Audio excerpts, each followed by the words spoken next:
한 나라의 죄로 인해 죽은 자들이, 그러나 지식과 이해의 한 사람에 의해서 그것이 다시 말하면 나라가 장구하게 된다, 이런 가르침입니다. 죽은 자들이 한 나라에 많아지면 그 백성들의 괴로움이 클 수밖에 없습니다. 군벌이 지배하는 나라가 그러합니다.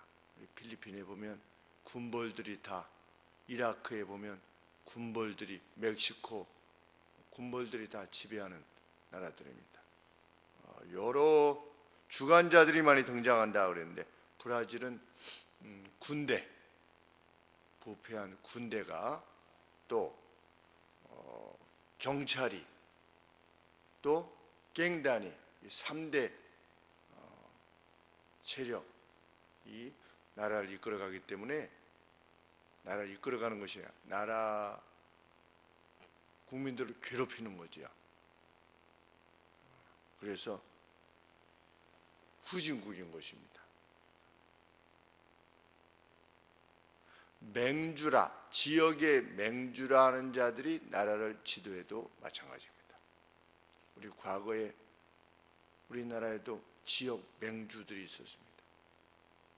경상도, 충청도, 전라도 나눠 먹고 자기 세력 확장시키는데, 이제 그분들이 다 떠나셨지만 그것 때문에 얼마나 나라가 나눠졌었는지 알 수 없습니다. 우리를 우습게 봐, 이렇게, 여러분 우리를 우습게 봅니다. 저에게 힘을 보태주십시오. 그러면 제가 여러분의 이익을 대변하겠습니다.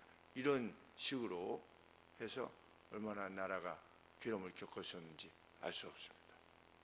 한 나라에 죄로 인해 죽은 자들이 많이 등장한다.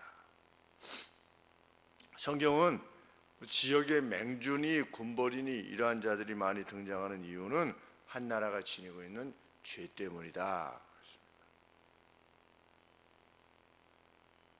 백성들의 죄된 속성 때문이라는 것입니다. 압살롬의 등장이 그러합니다.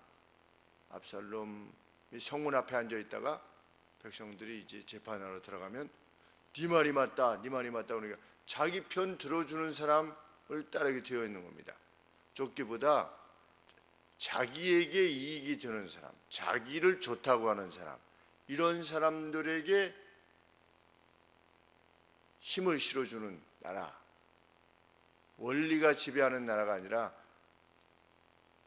자기의 이익을 대변해주는, 자기의 마음을 대변해주는 그러한 사람으로 지도자를 삼게 되면 나라가 괴로움을 겪게 되는데, 결국은 그 백성의 민도가 그것을 결정하는 것이다, 이런 가르침입니다.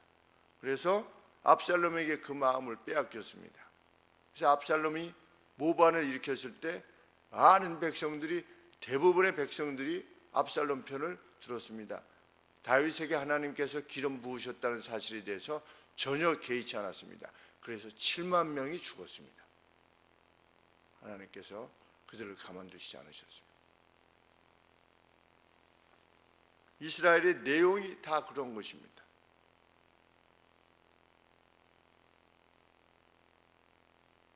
말씀에 따르면 자신들의 이익을 대변해 줄 수 있기를 원하는 이들을 구하면 내가 대변해 주마 라고 하는 이들이 등장하게끔 되어 있다는 것입니다.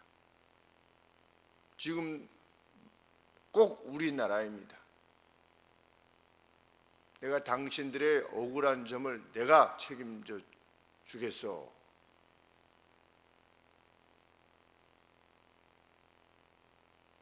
그래서 나라 전체가 괴로움을 겪고 있는 것입니다. 어제도 어머니 모시고 잠깐 하남에 다녀왔는데 그 음식점 주인이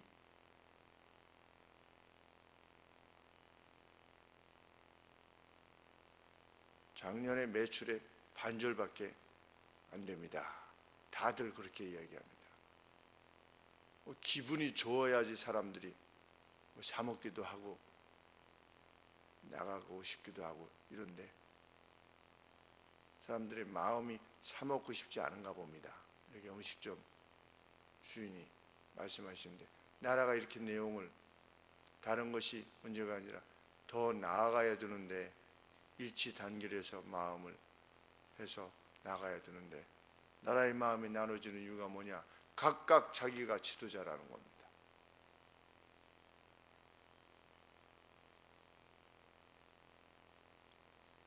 그런데 왜 그런 자들이 등장하느냐? 사안별로 자기가 좀 좋아했던 리더들이라 할지라도 사안별로 이것은 아니다 싶으면 이건 아니요, 내가 당신을 좋아하지만 이렇게 행하는 것은 아니요 라고 할 수 있는 사람들이 등장해야만, 그 백성들이 있어야만 지도자들이 겁을 먹고 또 바르게 하려고 하는데, 여하간에 그 사람들은 내 편이, 이렇게 하든 저렇게 하든 내 편은 여전히 내 편이다, 이렇게 되면 그 나라가 제대로 될 수 없는 것입니다. 그 아베가 지지율이, 일본이 지금 경제적으로 굉장히 호황이 되어서 한국에서부터 사람을 구할 정도로 이렇게 경제가 살아난다고 하는데도 불구하고, 지난번 그 사학에 관계돼서 아베가가 무엇인가를 잘못했을 때 지지율이 27%로 떨어졌습니다. 잘 먹고 잘 살게 해줘도 우리나라 같으면 아무것도 아닙니다. 그래서 그 학교에 뭐를 좀 이렇게 이익을 보도록 뭔가를 좀 해줬는데 일본 국민이 그걸 가만두지 않는 겁니다. 당신 그렇게 하는 것은 잘못된 것이요. 그래서 큰 위기가 있었습니다. 그래야만 정신을 차리는 겁니다. 당신이 우리를 잘 먹게 해줘도 우리가 개, 돼지가 아니요, 우리가 먹고 사는 것만이 문제가 아니요, 이렇게 하는 것은 옳지 못한 것이요 라고 할 수 있는 국민이 있어야만, 그것에 대한 가치를 분명히 해야만 한 나라가 제대로 설 수 있음을 가르치는 말씀인 것입니다. 신약시대의 고린도 교회 역시 자신들의 입장을 대변해 줄 수 있다라고 여겼던 지도자들로 말미암아 교회가 내용을 겪었습니다. 나는 베드로파다, 나는 아볼로파다, 나는 바울파다, 이래서 그 사람들은 하나님이 원하시는 바가 무엇이냐? 사도 바울은 우리는 하나님의 밭에서 함께 일하는 동역자다, 이렇게 이해시키기를 원했는데, 그 고린도 교회 내 성도들은 그렇게 행하지 않은 것입니다. 그 뭐냐? 그래서 교회가 괴로움을 겪는 것입니다.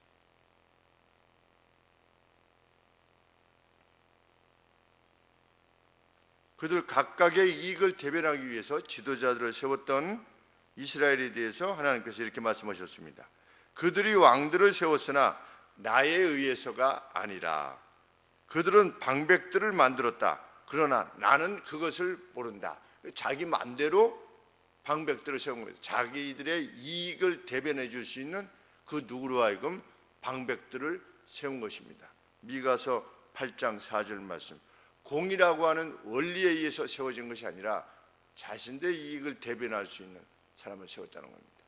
오늘도 그렇습니다. 교회도 나한테 어떻게 도움이 되느냐, 교회 전체의 유익이 무엇이냐, 내가 이 말을 행할 때 상대가 지니게 되는 유익이 뭐냐, 이것을 물어야 되는데, 나한테 교회가 어떻게 도움이 되느냐, 내 자녀에게 교회가 어떤 교육을 하고 있느냐, 이것을 물을 뿐입니다. 내가 어떻게 가서 희생할 거냐, 내가 어떻게 헌신할 것이냐, 이걸 묻기 전에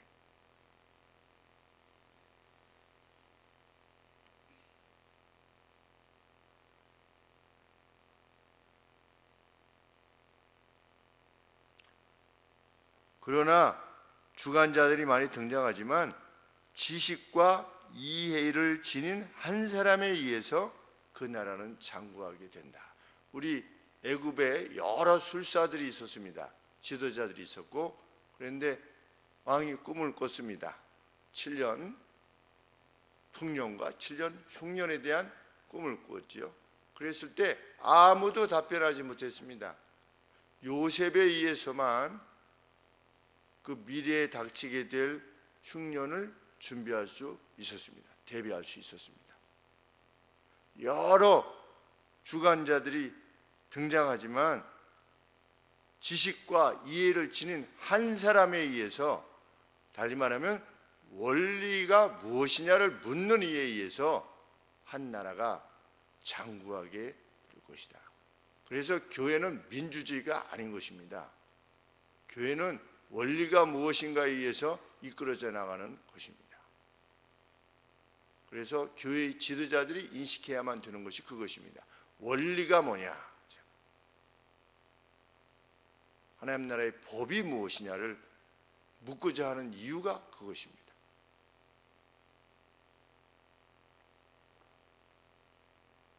세상이 의지하는 바 모든 경험과 통계를 넘어선 어떤 원리가 있기 때문입니다. 그래서 어떤 문제에 직면했을 때 내 경험으로는 이렇게 말하는 지도자가 아니라 하나님의 말씀은 이렇게 말씀하십니다 라고 하는 지도자를 따름이, 그러한 원리를 따름이, 또 세상에서도 마찬가지입니다.